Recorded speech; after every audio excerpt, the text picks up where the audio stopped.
जय माता दी दोस्तों, कैसे हैं आप लोग। मेरे लड्डू गोपाल कृष्णा ब्लॉग चैनल में स्वागत है आप लोगों का।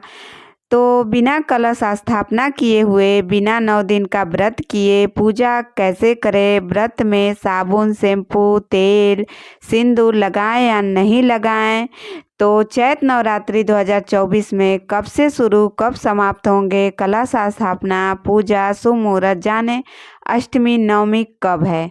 आज हम आपको इस वीडियो में सारी जानकारियाँ देंगे कि साल 2024 में चैत नवरात्रि कब से शुरू हो रही है और कब समाप्त हो रही है, कलश स्थापना का शुभ मुहूर्त क्या होगा, अष्टमी और नवमी कब होगी और इसकी पूजा विधि के बारे में। तो चलिए सबसे पहले हम बताते हैं आपको। तो देखिए, सबसे बड़ी बात, तो जब आप नवरात्रि का पूजा पाठ कर रहे हैं, व्रत कर रहे हैं, तो सबसे पहले तो हमें सुबह जल्दी उठने की कोशिश करना चाहिए। जितना जल्दी उठेंगे उतना जल्दी आपका पूजा होगा। तो सबसे पहले आप क्या करें कि घर में झाड़ू लगाएं। झाड़ू लगाने के बाद पूरे घर के आप पोछा मारें, क्योंकि नवरात्रि का पहला दिन है तो साफ़ सफाई सबसे ज़रूरी है। तो घर में पोछा लगाएं। मंदिर में कभी भी झाड़ू ना लगाएं। कोशिश करें कि मंदिर की झाड़ू पोछा जो होती है वो नहाने के बाद करें। नहाने के बाद ही माता की प्रतिमा या फोटो जो भी है उसकी भी साफ सफाई करें। उसके बाद आप पूजा कर सकते हैं। तो आप चाहे तो 9 दिनों में 9 कलर की साड़ी पहन सकती हैं। अगर आपके पास नहीं है या नहीं हो पा रहा है तो आप लाल और पीला डेली, मतलब लाल किसी दिन पीला पहनकर भी पूरा 9 दिन का पूजा पाठ कर सकती हैं।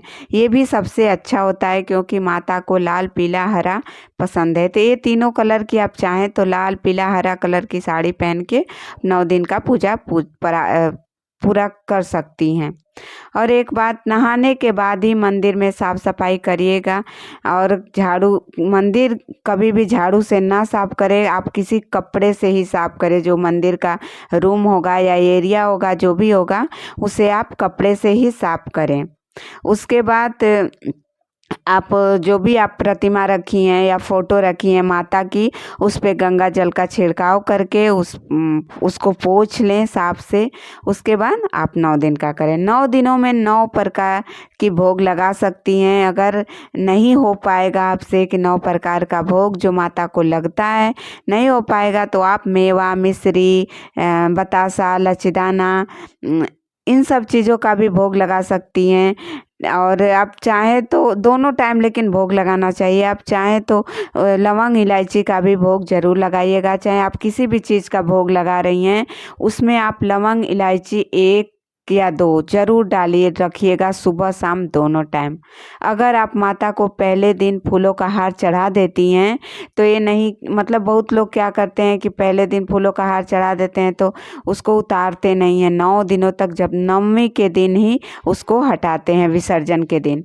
तो आप उसे चाहें तो उतार सकते हैं, क्योंकि फूल जो होता है वो सूख जाता है और सूखा हुआ फूल माता के पास या कभी किसी भी देवी देवता के पास नहीं रखा जाता है। तो आप चाहें तो आप डेली भी, अगर आपके पास है अवेलेबल, तो फूलों का हार चढ़ा सकती हैं माता को सुबह सुबह। नहीं है तो फूल भी रोज डेली चढ़ा सकती हैं। आपको पता ही है कि माता को लाल फूल ज़्यादा पसंद है, तो लाल फूल जो गुड़हल का फूल होता है वही चढ़ाया जाता है। और 9 दिनों तक वैसे ही रखते हैं। आप चाहें तो मतलब जहाँ मंदिर का एरिया है माता को आप रखें, वहाँ का साफ सफाई का आपको ज़्यादा ध्यान रखना चाहिए। तो बहुत लोग माता को सिंदूर नहीं लगाते हैं, तो माता को सिंदूर लगाया जाता है, आप लगा सकते हैं चाहे तो। और मतलब आपके इधर जैसा होता होगा आप वैसा कर सकते हैं, लेकिन माता को सिंदूर लगता है। देखिए, बिना कलश रखे आप दुर्गा सप्तशती का पाठ करना चाहते हैं तो कर सकते हैं। और दुर्गा सप्तशती का पाठ कैसे कर सकती हैं, आप चाहें तो 9 दिनों में 9 प्रकार, नहीं, आप चाहें तो 9 दिनों में 9 बार पाठ कर सकती हैं। मतलब चाहे तो रोज का एक पाठ मतलब एक बुक ख़त्म कर सकती हैं 9 पाठ, और नहीं हो पाता है तो 9 दिनों में एक एक पाठ करके 13 अध्याय होता है। दुर्गा सप्तशती का पाठ में 13 अध्याय होता है, तो 13 अध्याय को आप डेली मैनेज करके 9 दिनों में ख़त्म कर सकती हैं। और कभी भी पाठ करने के बाद आरती ज़रूर करना चाहिए। आरती कपूर से ही करना चाहिए। जो दिया जलाती हैं माता के पास, उस दिए को उठा के कभी भी आरती नहीं करनी चाहिए। कभी भी आप आरती करें तो दिया जला के नहीं, कपूर जला के आरती करें। दुर्गा माता का जैसे आरती होता है, अम्बे जगदम्बे, जो भी आपको आरती आता है, माता का आरती तो 2 है, आप कोई भी कर सकती हैं। जो भी आपके पास बुक है या आपको याद है, आप देख के उसके पाठ करें, आरती करें। और आप चाहे तो रोज़ हवन कर सकती हैं। हवन आप रोज़ करना चाहती हैं तो आप रोज़ कर सकती हैं, आपके पास उतना व्यवस्था है, वैसे हैं तो आप कर सकती हैं, टाइम है तो आप हवन रोज़ करें। अगर नहीं है तो आप पहले दिन, जिस दिन आप कलश स्थापना करें उस दिन, और नहीं तो जिस दिन माता का पहला दिन होता है, व्रत रखती हैं तो उस दिन आप हवन कर सकती हैं। उसके बाद आप नवमी के दिन, विसर्जन के दिन आप हवन कर सकती हैं। तो हवन, ये तो बात आपको समझ में आ गई। और आरती कपूर से ही करें। आप चाहें तो कलश रख कर 9 दिनों की पूजा पाठ अच्छे से कर सकती हैं। अगर और लेकिन कलश रखने का मतलब होता है कि अखंड दीप जरूर जलाना चाहिए। कलश अगर आप रख रही हैं तो अखंड दीप जरूरी होता है। अगर आप अखंड दीप नहीं जला रही हैं, वैसे माता का आगमन नहीं कर रही हैं, तो आप कलश ना रखें, ऐसे ही दीपक जला के सुबह शाम पूजा करें, सबसे बढ़िया होगा। अगर आप अखंड दीप जलाना चाहती हैं तो कलश का स्थापना जरूर करें। अगर आप सीधे साधे से पूजा पाठ करके अपने जो भी आप पूजा पाठ सुबह शाम करती हैं, अगर आप व्रत नहीं भी रखती हैं तो भी, अगर व्रत रखती हैं तो भी, 9 दिन का व्रत अगर आप रखती हैं तब तो कलश स्थापना करना ज़रूरी है। अगर 9 दिन का व्रत नहीं रखती हैं, पहली और दूसरी व्रत रखती हैं सिर्फ, तो भी, अगर आप व्रत नहीं भी रख सकती हैं तो अच्छे से माता का 9 दिनों का पूजा पाठ करके आप चाहें तो माता का आप आशीर्वाद पा सकते हैं। आप जो लौंग इलायची का भोग लगाएंगे, उसे आप चाहें तो चाय में डाल के यूज कर सकते हैं, खा सकते हैं, ग्रहण कर, लेकिन सब्जी में भी आप डाल सकते हैं, लेकिन आप लहसुन प्याज वाले खाने में इस लौंग इलायची को ना डालें। आप कोशिश करें कि जो फलाहार का होता है उसी में डालें। तो ऐसे आप बिना कलश रखे, बिना 9 दिन का व्रत किए पूजा पाठ कर सकते हैं। नवरात्रि का, चैत्र नवरात्रि का जो चढ़ती उतरती का व्रत करते हैं, वो भी ऐसे ही पूजा पाठ कर सकते हैं। और पाठ कर सकते हैं। आप चाहें तो दुर्गा चालीसा का भी पाठ कर सकते हैं। अगर आप दुर्गा सप्तशती का पाठ नहीं कर रहे हैं तो सुबह शाम दुर्गा चालीसा का भी पाठ करें, आरती करें। पाठ करने के बाद आरती ज़रूर करें। अब बात करते हैं तेल साबुन शैम्पू यूज करें या ना करें।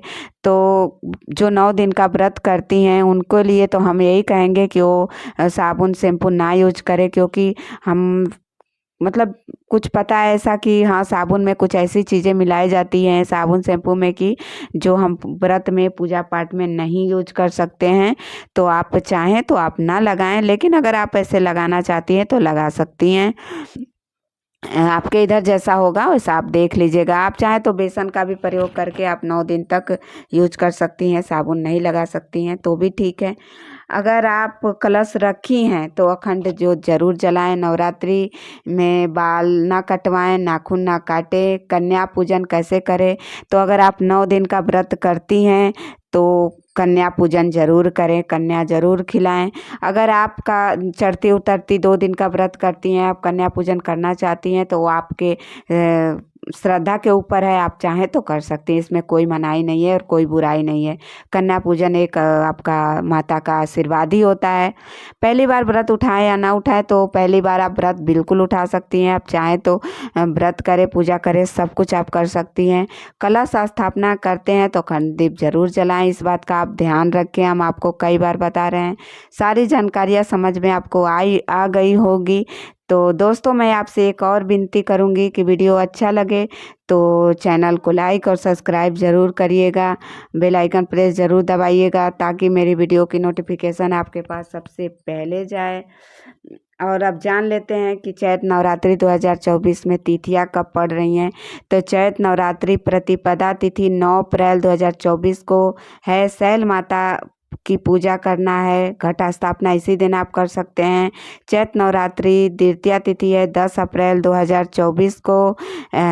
10 माँ ब्रह्मचारिणी का पूजा आप कर सकते हैं। चैत नवरात्रि तृतीया तिथि होगी 11 अप्रैल 2024 को। माँ चंद्रघंटा का पूजा कर सकते हैं।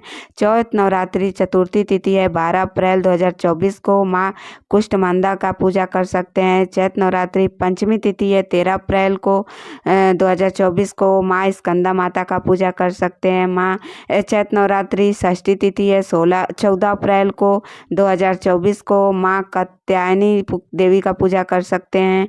चैत नवरात्रि 15 अप्रैल 2024 को है। माँ काल रात्रि का पूजा कर सकते हैं। चैत नवरात्रि अष्टमी तिथि है 16 अप्रैल को। माँ महागौरी का पूजा कर सकते हैं। इस दिन अष्टमी तिथि रहेगी। चैत नवरात्रि नवमी तिथि है 17 अप्रैल 2024 को। माँ सिद्धिदात्री पूजा कर सकते हैं।